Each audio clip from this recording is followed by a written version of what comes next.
here, and welcome Sheriff Derek Palmer. And one of the first things I said to Derek when he came in the door is we only have 2 shows left. And I had a weird pause there. I meant before the eclipse happened. So I thought he was kicking me out. I thought I couldn't come back or something. He's like, do you know something? I don't know. But this show and next Friday's show will be our last show where we will talk about the planning part of the eclipse. I'm sure the following week we're going to talk all about what happened. I'm sure we'll have a lot of conversation the following week. Maybe the following 2 weeks. Yeah, it's probably going to spill into an hour, I'm sure. Hey, I meant to tell you happy birthday. I heard you turned 59 yesterday. Was that right? Okay, let's clear up that rumor once again. WKRK turned 59. Yeah, I kept seeing all these Facebook posts about Tim Radford turned 59 today. I had to dispel that rumor that it's not me, that I'm closer to my 20s. Right. Now, Derek, on the other hand, he's closer to 59 than I am. Yeah, I've kind of, I think, made the hump over the life expectancy. I'm on my second half of my life officially now, I think. I did the math yesterday because the station turned 59, and I was claiming that I'm closer to 29. And technically, I am for the next 2 weeks. When August 21st gets here, I'll be closer to 59 than 29. Right. So I'm going to live these next 2 weeks saying I'm closer to my 20s than I am the station's age. So we'll go with that. We're going on a youth trip tomorrow if the rain holds off, and that's what I told the church. I said, anybody's welcome to come if you want to go on the youth trip. If you are a youth or you feel like a youth or you act like a youth or, if you want to be youth, yes, youth. You're welcome to go. So that's kind of what we're planning tomorrow. But no, congratulations on the anniversary, birthday, however you want to word it for the WKRK. Maybe next year I'll call it an anniversary to unconfuse things. There you go. Yeah, the WKRK anniversary. Yeah. I've had several people ask me if yesterday was Tim Radford's birthday. Oh, my goodness I gracious. said, yes, it is. He's 59. He's 59. Oh, goodness gracious. I remember, when I was younger, in high school, going through drive-thrus and people, just, this is some kid. And then at some point in my life, the people of the drive-thru kept on calling me sir. Right. Drive around, sir. It's like, okay, that means I'm officially old, doesn't it? The whole sir word. It does. Mm-hmm. And I know we're getting off topic, but I know people enjoy when we kind of banter back and forth. But I realized when I was officially old is when I went to the barber shop and they trimmed my eyebrows and my ear hair and my nose. I knew that I was officially old at that point. That I had reached manhood. Made it. You made it. That's great. Yeah. All right. Yeah.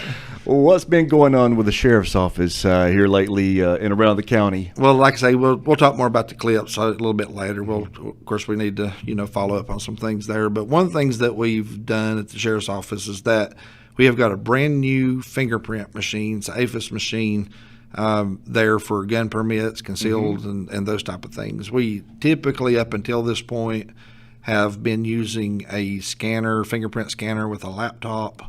And that has worked sufficiently over the years. However, we've been having a lot of issues within the last year or so with it, software issues, it breaking down, people coming to get permits and can't fingerprint, and they get upset because their machine's not working and those kind of things. So we actually budgeted this year through the county budget to purchase an APHIS machine so that we could have the same kind of capabilities they do in the jail. And when we do the conceal permits and we do all that. Hey, Mr. Auld, how you doing? I'm doing well. You? Doing well.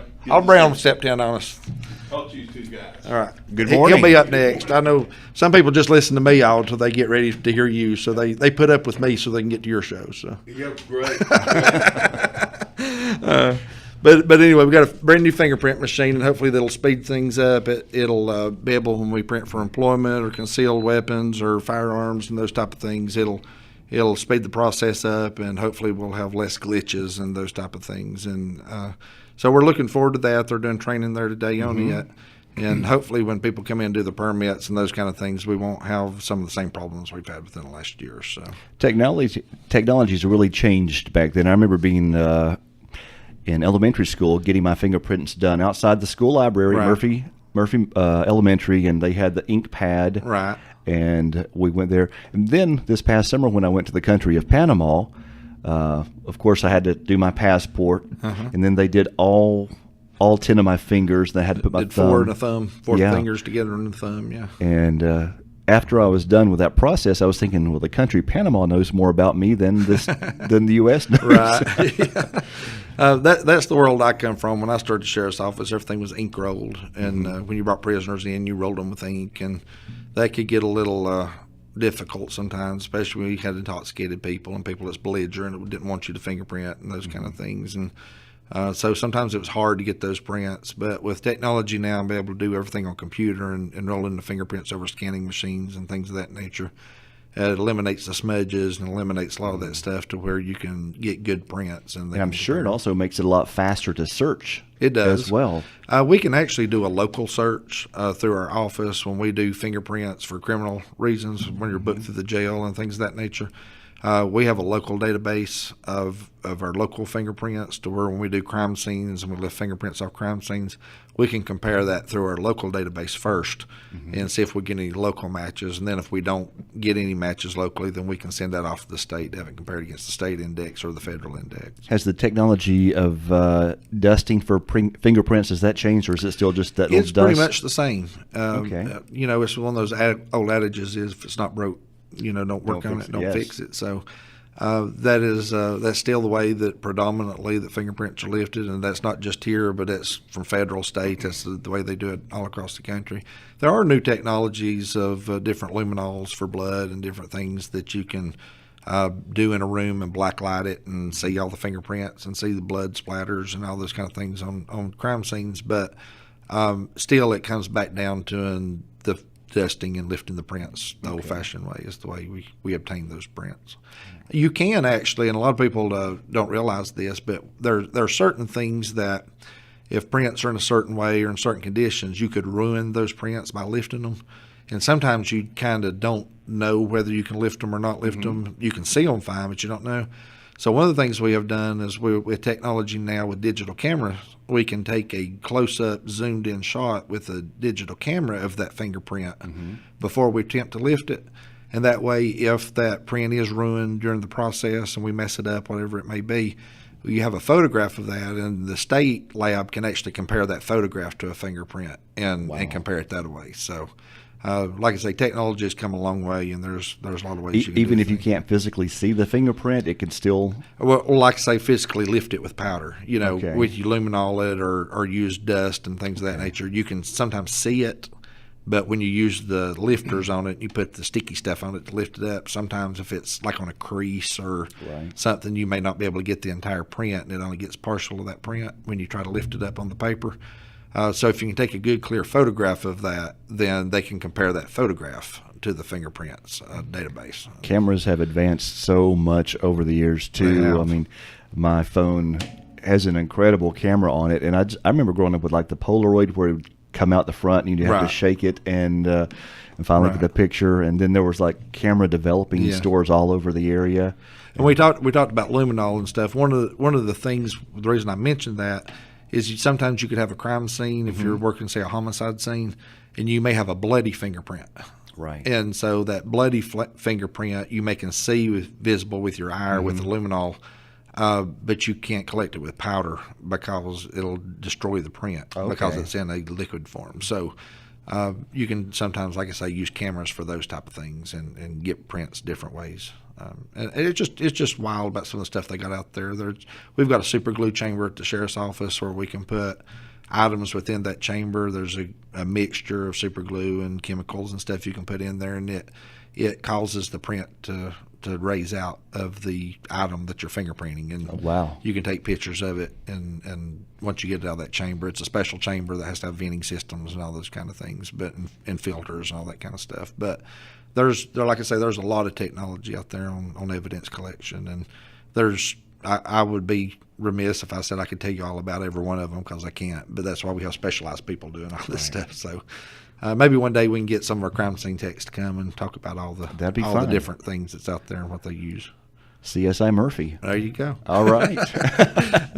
Let's see. I understand that some folks wanted to follow up about the lady that was appearing in people's houses. I think her name was Anna. Right. Is that correct? That's correct. And she has been arrested at this point. She has. And Am I correct? It was a different lady than the one that was arrested in Blairsville? No, it was the same lady. The same lady. Yeah. Okay. It was my understanding it was the same lady. This was the same person that was in 294 incidents, Caney Creek, was arrested in Union County and was involved in some same things out there. I think she was also doing the same thing in Gastonia and along out in the Charlotte area. And people weren't able to get up with her. She'd always leave the scene before you could get there, and then she'd be gone before 911 was called and have trouble locating the vehicles and things of that nature.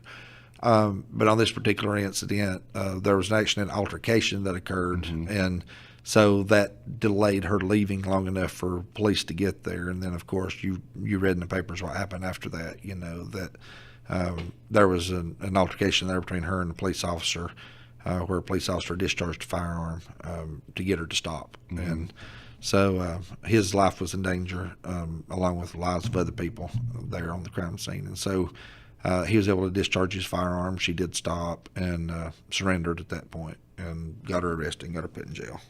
And wasn't she attempting to run over someone? Yeah, she actually, and like I say, I don't know what knowledge the Andrews Police Department has released. It's in their jurisdiction, so it's technically not my press release. But basically what had happened was when the officer arrived on the scene, he actually saw her striking another person with a vehicle and hitting that person with the vehicle as she was attempting to leave.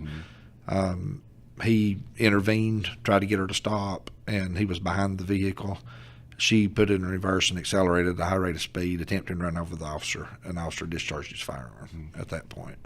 And like I say, with it not being my press release, I don't want to talk a whole lot more than that about it. But it was investigated by the sheriff's office. We did look into it. Since Andrews Police Department was involved in the altercation, they called us to do the initial investigation on it, which we also called in the State Bureau of Investigations to come in to do crime scene reenactment and those type of things on the event. Just so that people understand that we are using due diligence when an officer is involved in an altercation, that we can say that we've investigated to the best of our ability, and here's our findings of fact on that. And there's not an allegation or a question of whether we did the right thing or didn't do the right thing. That's why we call in multiple agencies to look at this thing and do a joint investigation on it. Yeah, I know a lot of people were concerned that a strange person would just pop up in their house, but at that time when we were trying to find her, she had not created any kind of violent situation. This was the first. Situation. So I know I think even through Gastonia and through Georgia and all those other altercations, I don't think there was anything of a violent nature anywhere.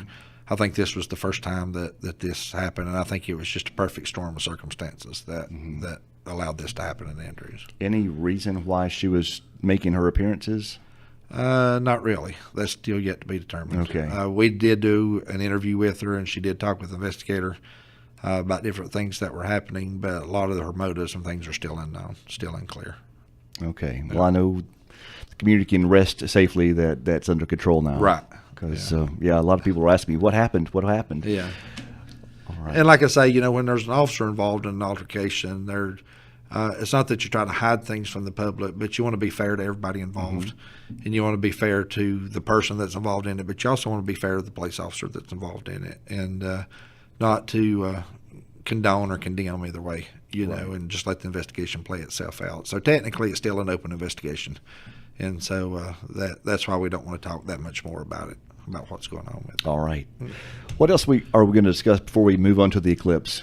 One thing I do want to mention is that last Saturday, I had the opportunity to go meet with a group out at Journey Church. They're from Ohio. Their group's name is actually called High on Hope.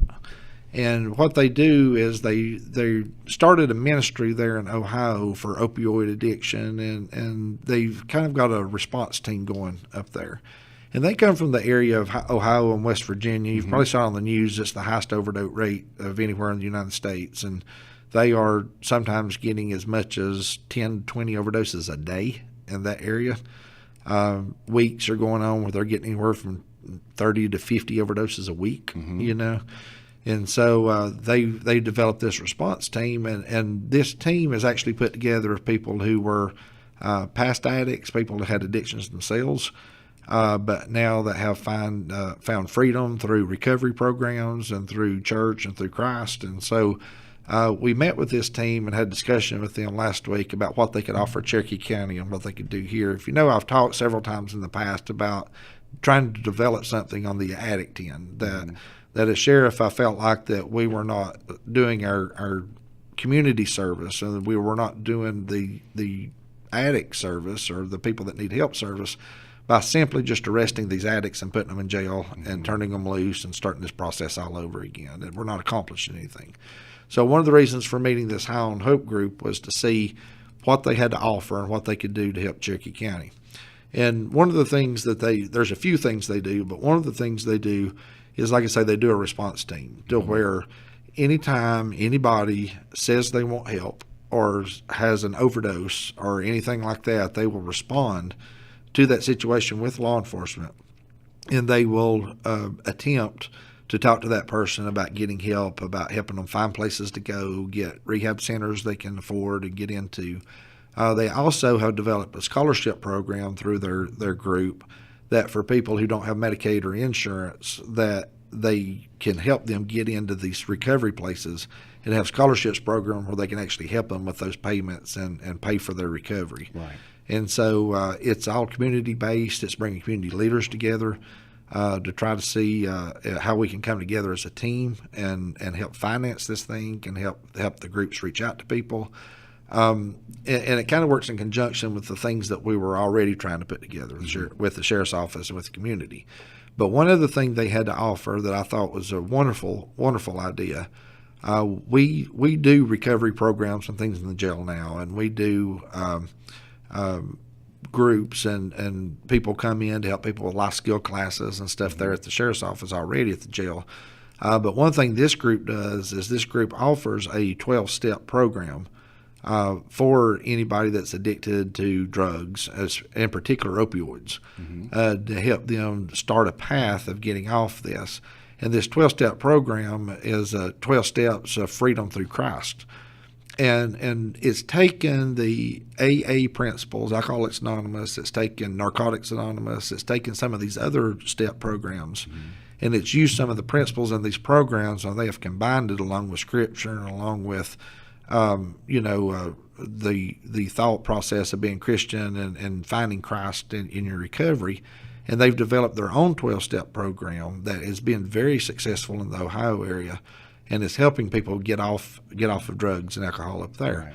So one of the things that we had talked to them about was coming down and doing a training class for us here, and where we could get volunteers to go into the jail itself and teach the 12-step program within the jail. Of course, as you can imagine, it has to be a voluntary basis. We can't force people to take that program, but it has to be people who would volunteer to take it, inmates who would volunteer. But we also want to partner with churches that are out in their community. And Journey Church is one of the first that stepped up to the plate that said, yes, we want to be involved in this. We want to be a part of the community aspect of it and offer this same 12-step program outside jail and offer it through churches and through community, and where we have weekly meetings on this 12-step. To where if you have someone that is in jail and they may be to a place where they want to start the program and get help, but they're only on step 3, but they get released. They either make bond or their charges get dropped, or they find, their,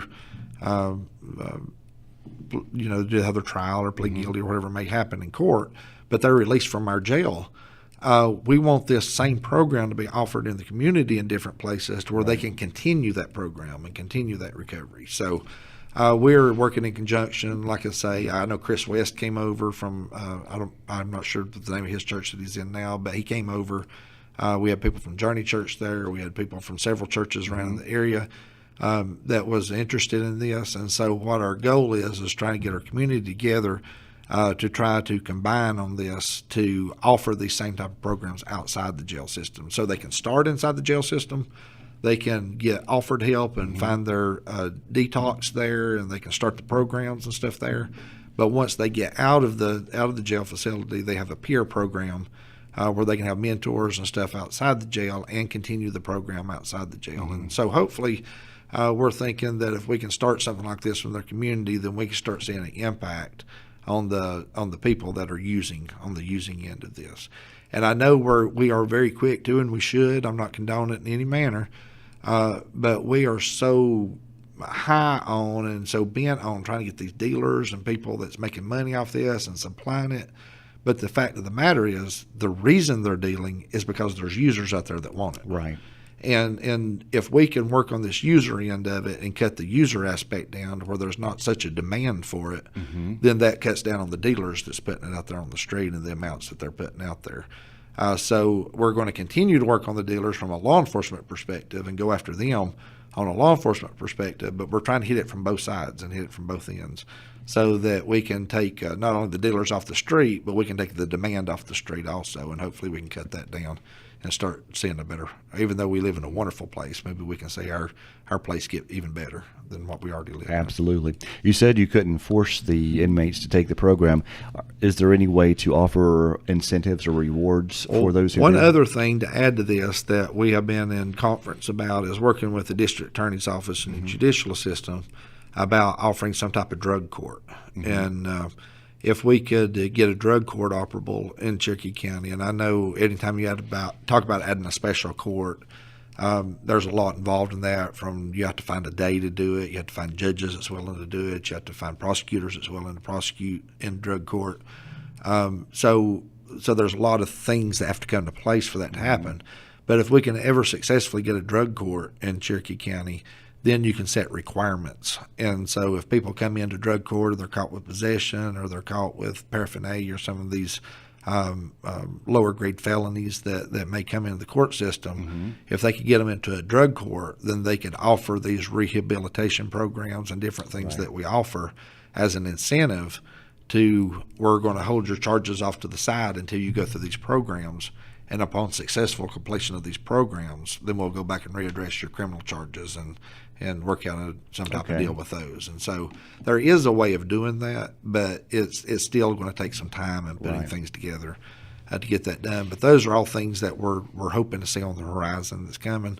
But as of now, we've got to do something now. We've got to get the ball rolling. We've got to get it going. And then hopefully if we can get like this High on Hope group here and get this going, and start seeing some success and having some success stories, then that gives people in these other realms and other fields some incentive to step up to the plate and say, well, they've done something successful here at the sheriff's office. Right. So let's get on board with this and let's see if we can make this even better. So that's kind of what our goal is and what we're shooting for. I think the community will be a better place after this gets set into motion. Well, it goes back to, like I said before, we have no delusions, and this group gives no delusions of having 100% success rate, We know there's people going to fail the program. We know there's people that's not going to want the program. There's going to be people that's going to take advantage of the program just to try to get out of their charges or whatever it may be. So we know that there's not going to be 100% success rate. But when you think about this, and I've said this before, think about if you could just change a third of the population or a quarter of the population that's addicted to opioids and drugs. If you could change a quarter of the people that's out there and help them get off the drugs and dependency and help them get a job and be productive in society, just think about how much it would affect our community for just a quarter of those people to get help and to get clean. And so that's kind of what we're shooting for. You've been around a lot of people that have been arrested with drug use. Is there a large percentage that you've talked to that sincerely want to get off that but feel trapped? I think most people do. Honestly, I think most people on the addictive end does want help. They do want off of it. There's some problems that occurs with that about when you're wanting help and you're wanting clean. One is a lot of these people have no peer support. Right. They have no friends. They have no family. They have nothing that they can go back and depend on except those people are users. Their family, their friends, whatever it may be users themselves. So they don't have anywhere to go to get that support, to get clean once they want it. The other problem is physically they don't have anywhere to go. If they don't go back to that same family, if they don't go back to those same friends that are using, where am I going to stay? Where am I going to live? Where am I going to go?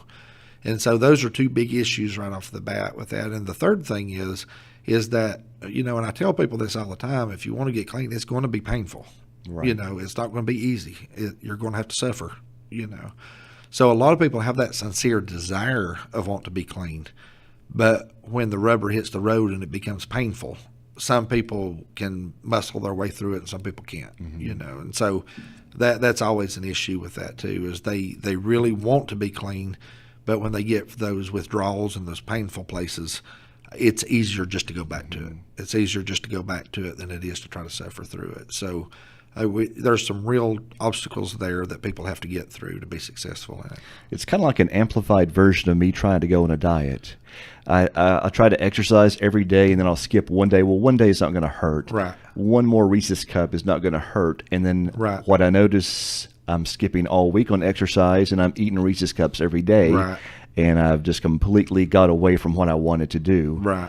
And you can see that the diet's not working. I understand completely. You eat zucchini and squash and good things for supper, and you're on this diet, and the next thing you know, you're up at midnight eating Hershey bars.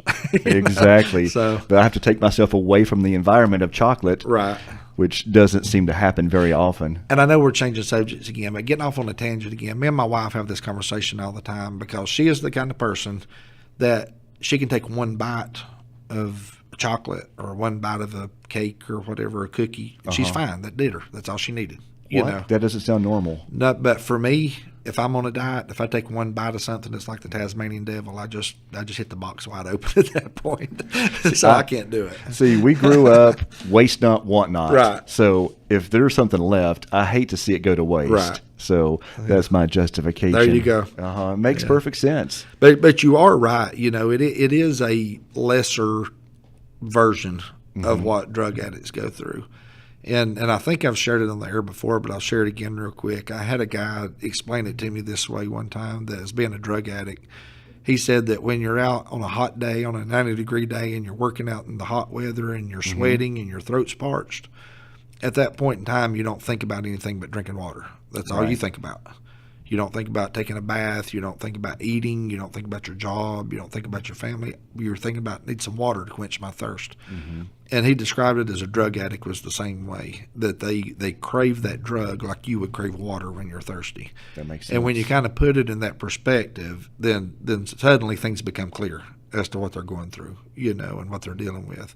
And that would be like you thirsting to death on a hot day and your throat parched and somebody patting you on the back saying, you don't need that water. Everything's fine. You don't need it. Your body's telling you need it, even though you may survive without it.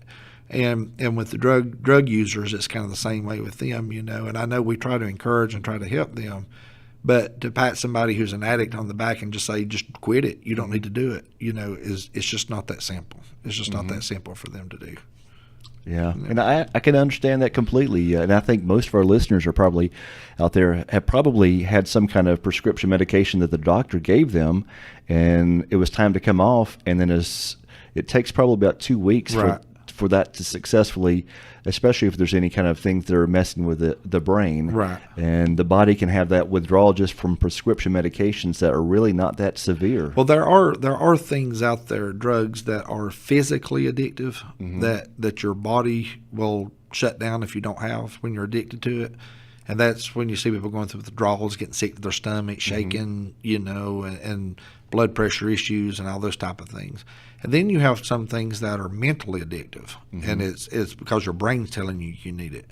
And it's not physically addictive to the body, but your brain tells you've got to have it. Right. And so a lot of these drugs, when you get into these harder drugs and you get into these things, these opioids, for example, that people have such a powerful addiction, it's both physically and mentally addictive. It's hitting you from two sides. And so it's like I say, for a lot of these people, and you go back to pain medicine you referred to, it's just a simple fact in their life is I feel good when I have it and I feel bad when I don't, and it's pretty much that simple. And, but just to say you don't need it, it's just like saying, Tim, you don't need to eat, just quit eating. You don't need food, I'll work on that. Yeah. And we're guilty of looking at those people a lot of times with judgmental eyes and saying, well, if you wanted to quit, you could just quit it, and there are some truths to that, but there's a little bit more difficult than that of just quitting. It takes a lot to just stop things. Right. Same thing with people smoking cigarettes. Right. Some people can just quit, and some people they have to have the patch, and then they still have those cravings for the cigarette. But I've known people, and I've got a couple of very good close friends that were addicted to all kinds of drugs, methamphetamine, cocaine, crack, all kind of stuff, that they just one day said, I'm not doing this no more, and just walked away from it and just laid it down and quit and never went back to it again, never used it again.